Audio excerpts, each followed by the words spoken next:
All right. Thank you, everyone. First of all, a very good morning. A little introduction about us. I'm Dr. Kajal. I'm an IAS officer from UP Cadre, 2008 batch. Coming from a background from being a gynecologist and a public health experience, I am currently posted as Director of Urban Local Bodies in state with the state government of Uttar Pradesh. And I would like to set up a little bit of background here, that why these are important and why we thought that this should be sent for the nomination for these awards. um, as we all understand that this latest pandemic, which has been so much unprecedented, it has laid down a lot of challenges in front of us, but I believe that it has also given us some of the opportunities that we otherwise would not might not have had if this had not happened. So I personally believe that systems really needs reforms, and without these reforms, there cannot be efficiency and the success that we really want to see. So in the public systems in generally, I mean, we always get these kind of allegations, and it's like being blamed as or tarnished as being very opaque. And whenever you envision a public system, it is particularly labeled as like the loads of files are there are so many files, there are loads of papers being there, and you are sitting on top of it. And there are so many things which makes it so much opaque that it's like not very much transparent, and decision making is very much difficult. So for any system, I particularly believe that that system is like it's an entity where you believe that it has got its boundaries, spatial and temporal boundaries. The system is surrounded by some environment which actually makes it the system, it doesn't run on its own. It has some of the contextual factors which makes it a success or a failure. And then every system has a purpose, and every system, I believe, it is expressed in its functionality. So given this public system particularly, which has been blamed for so long, like the system is not working. So in the state of Uttar Pradesh, particularly in the Department of Urban Development, as the Director of Urban Local Bodies, our whole focus is on reforming the this whole public system, that we really need to have this good governance to be put into place, so that we can actually succeed in what we really want to do and reach our purpose, which is of course the public interest. So my all the presentations that you would be seeing is concerned around that. The premise is that we have to have good governance, so that we can reach out to the we can have our purpose fulfilled, which is reaching out to the most vulnerable, most needy people, and we can have our public interest fulfilled. So my first presentation starts with this document management system. What we what we have seen, as I said, that there are bottlenecks in the existing system. We have this old school of Weberian school of bureaucracy, which says there has to be hierarchy. It is mostly managed rather than administered. It's a top to bottom approach.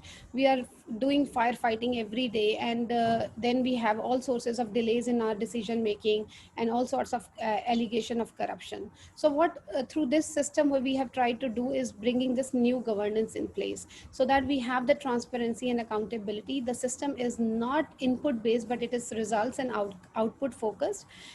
We are also focusing on the paperless approach, so that we save our environment, and of course it is going to help us in simplifying our decision making. So as we understand, it's a very simple standard operating procedures. We have created the MIS reports and the dashboards. There are dashboards at all levels, where we can see how many PUCs, paper under consideration, which are available to us, how the file is moving, what are the pendency at each level. We can create the files, we digitize all of them. The noting and the drafting is also done online, and then you can do all the advanced search on the metadata, so that it is easily retrievable. The receipts and letter attachments are also done online. You can track any letter, you can sign with the remarks, and you have everything now in the real time. You can see what time, who did at what time, and it's really helping us to have a good decision making and understand why things are being delayed. So dispatch is also online, and the director and the deputy director are also authorized to delegate any task to anyone. So it's not like this old like hierarchical system in place, like the things have to move in a particular direction, but it is more likely like if somebody is not like available, or there is some sort of problems, you can always delegate these tasks and cut short these problems. And it's more like a re-engineering of this whole processes that had been put into place earlier. So far we got this thing live from June 1, 2020, and we have implemented it, and it's still under process. We have been able to enter approximately 1700 old files, which has almost 165,000 papers. And we in my directorate, 52 people are using it. We got the security audit, it's safe, the data is safe on our server, and we can retrieve it. It's like always there, like the files, the papers, it can if there is any fire, any mishap, so you lose everything. But like this, the data is now secure and you can retrieve it at any point of time. We have created the user manual so that it's easy and friendly for people to work with it. Now there were so many challenges, but we started with this because number one, as we all understand, there is a certain working culture in any organization. So in our organization as well, there was a lot of resistance in like changing their existing working style, the change in the workflow, because people are engrossed and they are already embedded with those kind of setup, mental setup of the hierarchy and everything. And also they lack the capacity and the skills because now everything is online, and they need to have the basic understanding of working with computers. So what were the solutions? The solutions were very much like customized to their needs. We had to counsel our employees, we had to frame this whole concept in a way that they understood that it is not going to create any harm, but rather going to help them and make their life easy. So we kept that kind of flexibility in the portal so that they have the open ends, and they we had to organize several batches of training. And today I'm very happy to share that everybody is now using it, and during COVID it really helped us because now I can allow them to work from home, and they can use the system from anywhere, and our work doesn't suffer. So what has really changed? So pre-deployment, things were like managed. It was very much hierarchical, centralized, as I said, top-down approach, very much opaque, so many delays. We did not know which paper is lying for how many days.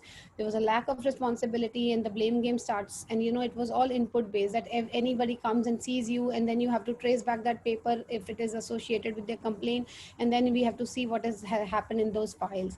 But now it is more like, it is like now administration. I'm able to delegate work. I've decentralized it. It's more service oriented. We can make quick decisions. I can easily retrieve how many cases are pending for pension, how many cases are pending for the promotions. So that ways it's really making the decision making real quick. And it now has increased a lot of transparency and accountability of the people, and now they're also taking a lot of pride in owning this system, because ours is the first directorate which has done it. And of course it has increased to our productivity and overall efficiency of the system.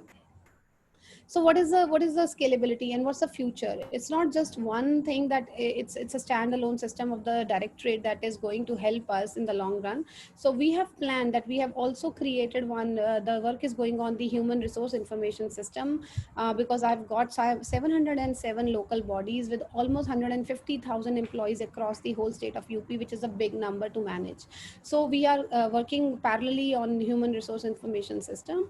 So whatever decisions are now being taken, for example, you nominate somebody for training, or you do some disciplinary action against anybody, or you have promotions being done. So all this document management system is giving us daily basis, we are issuing some orders, so it will be linked to that HRIS system, so that it automatically gets updated, and we have the database available with us for all the employees, because it's otherwise very difficult to manage such a big task force and get the most I would say optimum utilization of that workforce what we have. And also linking it with our project management system, we are also developing another project management system in which all the GOs, the government orders that we do for sanctioning any amount of budget, and sanctioning their DPRs, their detailed project reports, and other things, so that we know what has been done and where it is being utilized. So we will be connecting all these systems so that it closes the whole loop. The forward and backward linkages that I'm talking about is that not only just my system, our secretariat has also been now working on getting the e-office in place, and our local bodies down the line will also be now, given this next step would be to make them as electronic as well, so that this whole system becomes online and it closes the whole loop. Otherwise, this is like a standalone thing, which is helpful in a way, but I would say it will give us a larger perspective and a bigger results if we are able to create this forward and backward linkages.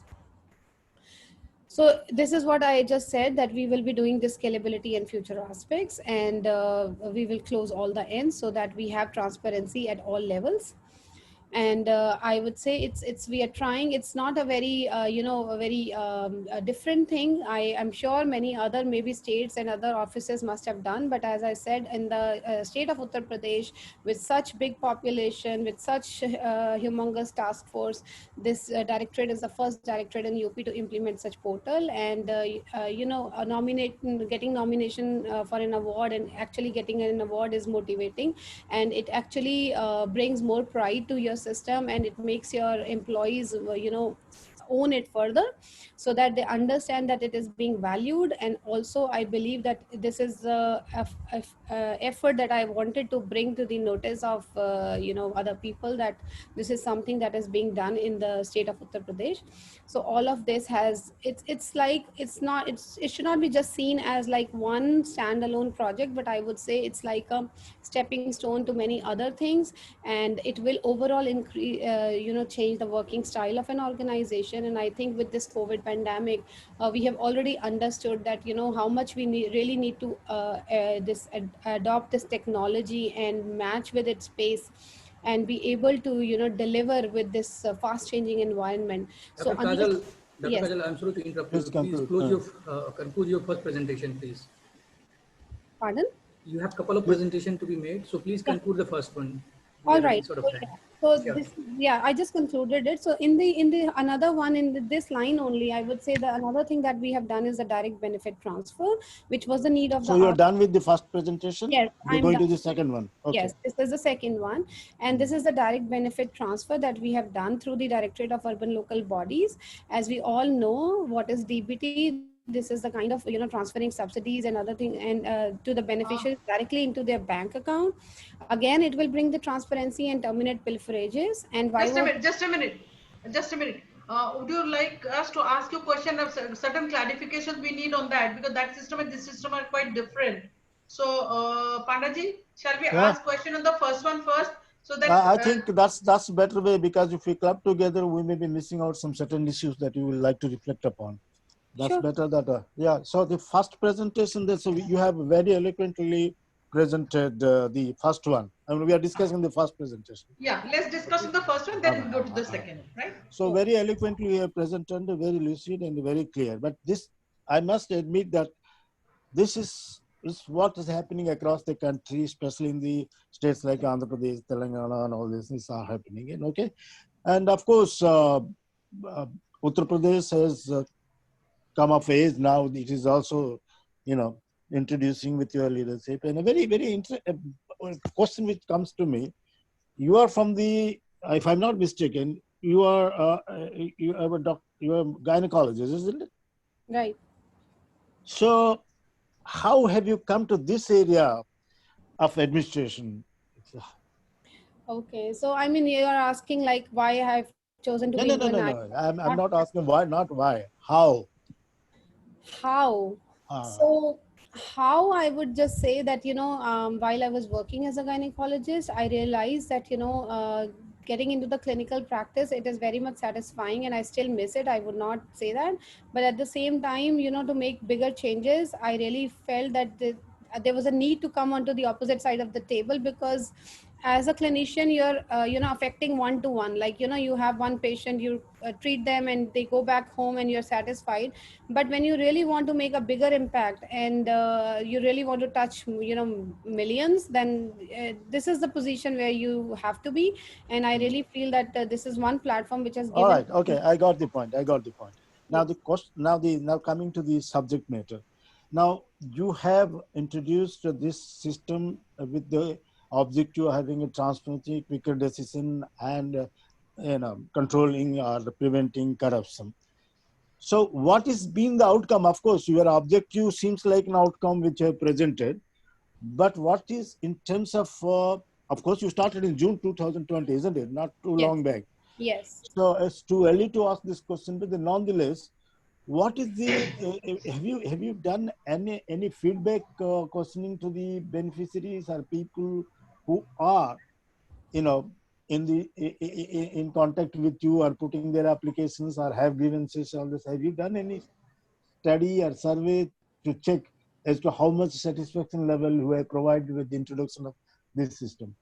I think, as you already said, it is too early, but yes, I think that is a good suggestion I would like to take away from this, presentation today, that I would like to do this because, ultimately whatever we are doing in a public system is influencing everything. So if they are not satisfied, then that system is actually not working. So I think it's too early, but yes, I would like to do that in the future, for sure. So there are other states who are also having their own way and many ways similar to that. Are you in contact? Contact with them, or taking suggestions or exchange of information as regards this, so that you don't have to reinvent the wheel? No, I would, I have seen in my, like, that's my observation. UP is very peculiar in its context. Like, if you see other states, I really don't You said compare. it's peculiar. It is very peculiar in its context. Like, I I thought don't. it's unique, not peculiar. It is basically what I have always seen. It's my observation. Sometimes, these states are way ahead of us, like the southern states, I would say. And things that have, they work there, sometimes not necessarily work in my state. And it has happened in many other realms, I would say. For example, somebody is, there are companies who would come, they'll be working in southern state very successfully, but when they come to UP, it just fizzles out. So there are some of the structures, that they are established long ago in the southern states, but they don't work in UP because UP has its own flavor, its own culture, its own working style. And I would say this COVID pandemic has really pushed us and, made us, stop and take a pause and, really adapt this technology so that we are able to, make our work much more efficient than what we were doing earlier. And I'm really, making the most out of this whole thing because I really feel that it's an opportunity, in a way. I understand the health aspects of it, but at the same time I feel it is an opportunity for the system to reform itself and, take that pause which was very much needed and we could not get it earlier. But technically Let me ask speaking, you two short that's technical questions. madam will reflect upon it. Technically, I think the system that you adopted is little, or there is no difference between other states. So, but you may have a unique situation and actually operational situation in terms of the handling the mindset of the people and the bureaucratic behavior and all that. But the system at place is almost. So, madam will reflect on that. That's more technical. Just two short technical questions. That you said your secretariat is going to implement e-office. In fact, DRPG also, Government of India has mandated that e-office should be implemented everywhere. You are doing something similar. So how do you plan to integrate? Because your plan is to integrate with that. So Yes. how do you plan to integrate your DMS with the e-office so that there will be seamless transaction? This is number one. Number two is, as Mr. Panda has rightly said, many other states have already implemented this kind of or file management systems in whatever form. So, but you are doing it today, maybe 10 years, 15 years, late. But considering UP and its problems and its uniqueness or peculiarity, you must have faced some different problems because changing the mindset is there everywhere. Capacity building is there everywhere. But since you have done it, you must have one or two takeaways, which other states, like UP is not the only place where these problems are there. There are many other states which are laggards. Absolutely. So if you can come out with 1, 2 such points where you think that you have done it in this different way so that you could manage, even if the southern states are way ahead, still you could do it because of these things, which other Lagat states can take as a, advisory or whatever. So just 2, 3, those kind of points, and how you are going to integrate with the office.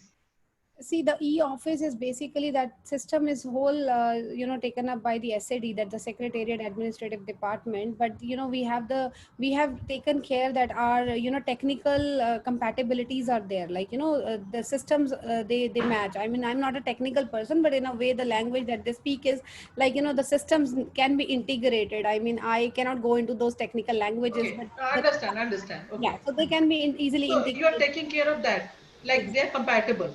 Exactly.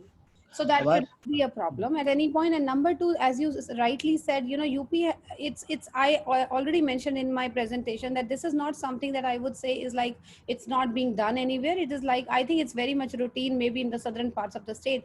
But given the size of the UP, given the kind of mental setup and the working culture that we had, I would say the resistance that we had and the kind of, this whole thing.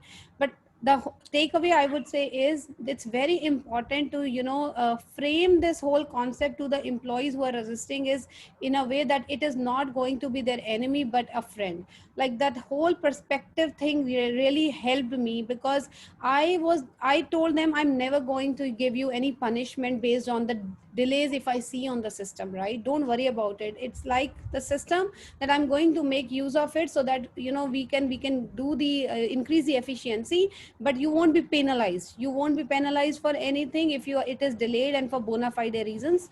But the point is, it is going to help us and it is going to help you for me. And it was the whole framing of the concept, I would say, that really helped. So from the carrot and stick principle, you have removed the stick. Yes. So I Yes. removed the stick and I gave them the confidence and built my team, and then the capacity building. It was really important. And then it was very open. The open door policy really helped. Every day when we were doing these kind of things, the small things used to come up.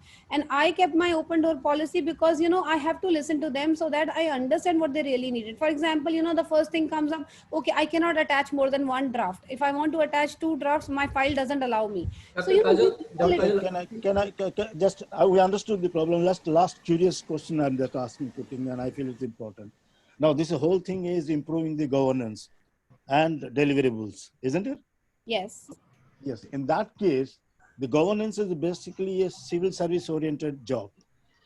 Now, you are a medical profession.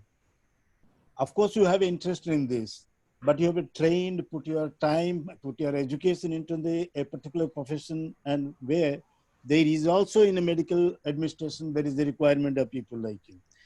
So do you think the government is doing right to put a professional into its administration, notwithstanding how good you are at or not? So is this a policy decision of the state UP government, which is you approve of?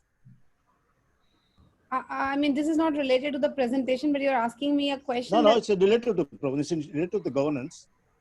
so you're saying that putting a doctor into this position is not Not a, doctor, I'm talking about the professionals, not you. I mean, anybody, you are a trained professional in a particular vocation. So, you will also have a chance to introduce whatever you're doing to local bodies in the area of medical system.